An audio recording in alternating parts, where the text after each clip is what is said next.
Hello, আসসালামু আলাইকুম। Iran আর America যে যুদ্ধ লাগছে, একটা নিউজে দেখলাম ইরান যদি 2 বছর যুদ্ধ করে আমেরিকা ইসরায়েলের সাথে, তারপরও তাদের ক্ষেপণাস্ত্র অস্ত্র ভান্ডার শেষ হবে না, আর তাদের এরকম মিসাইল বানার জন্য ওদের সক্ষমতা আছে।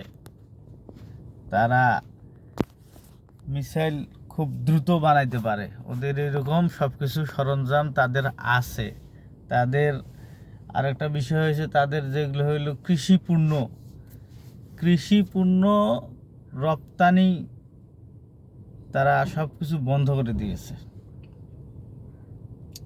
কারণ এখন তো ওদের যুদ্ধ লেগে গেছে, এগুলো তাদের সব কিছু লাগবে, এই জন্য ওরা রপ্তানি বন্ধ করে দিছে। আর এবং কিম জং উন,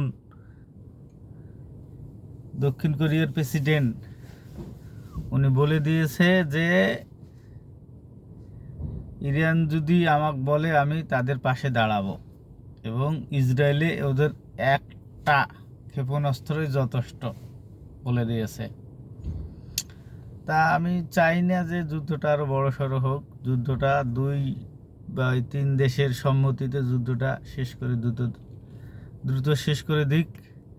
কারণ সাধারণ যেগুলো মানুষ আছে, অন্য অন্য দেশের যেগুলো সাধারণ মানুষ আছে, তাদের খুবই ক্ষতি হচ্ছে, এবং কি বাংলাদেশেও এটার প্রভাব পড়তেছে।